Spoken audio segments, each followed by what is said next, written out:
Zee मराठीवरील सगळ्यात चर्चेत राहणारी मालिका म्हणजे सावळ्याची जणू सावली। मालिकेत आता खूप मोठा ट्विस्ट येणार आहे। ऐश्वर्याचं कारस्थान सगळ्यांसमोर उघड होणार असल्याचं म्हटलं जातंय। मालिकेत ऐश्वर्या तिला मूल होऊ शकत नसल्याने कोणालाच मूल होऊ द्यायचं नाही असा पूर्ण घेते। ती अमृताला तिच्या नकळत मूल न होण्यासाठी औषध देत असते। आता मालिकेत नवीन ट्विस्ट येणार आहे। प्रोमो पाहून प्रेक्षक खुश झाले आहे। प्रोमो मध्ये पाहायला मिळालं की बबलू अमृता वहिनीची माफी मागतो। ती त्याला माफीचं कारण विचारते तेव्हा तो ऐश्वर्या वहिनीने दिलेली दुधातून घ्यायची पावडर त्याच्या हातून सांडल्याचं सांगतो।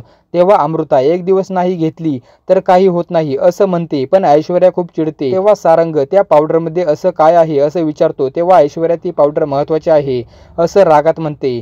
तर दुसऱ्या दिवशी अमृताला अचानक उलटीची उबळ येते। ते पाहून ऐश्वर्याला संशय येतो। मालिकेचा प्रोमो पाहून प्रेक्षक मात्र खुश झाले आहे। आता ऐश्वर्याचे सत्य समोर आले पाहिजे। आता दुसऱ्याचा आयुष्य कंट्रोल करू शकत नाही ऐश्वर्याचं कारस्थान समजले पाहिजे। तिलोमाताला इतकं कोणी दुसऱ्याचं आयुष्य कंट्रोल करू शकत नाही। इथे आपलं स्वतःच काही आपल्या हातात नसतं तर ही ऐश्वर्या सगळ्याचं आयुष्य कंट्रोल करायला बघते, जे शक्य नाही। तिचं सत्य अजून उघडकीस येत नाही हे विशेष। आणि ती अमृता अजूनही ऐश्वर्याचं ऐकून ती पावडर घेते हे नवल। कोणालाही घरात अजून शहाणपणा सुचलेला नाही। मूल हवं असणारी सासू स्वतः का सुनेला आणि मुलाला ट्रीटमेंटसाठी घेऊन जाते। कोणीच अजून त्या पावडरचे परीक्षण कसे केले नाही अशा कमेंट्स प्रेक्षकांनी केल्या आहेत। अमृता प्रेग्नेंट असेल का? मालिकेत आता काय ट्विस्ट येणार या प्रश्नांची उत्तर मिळवण्यासाठी पाहत राहा सावळ्याची जणू सावली रात्री 7 वाजता फक्त झी मराठीवर। तर मित्र मैत्रिणींनो, तुमची आवडती मालिका कोणती आहे मला कमेंट करून नक्की कळवा।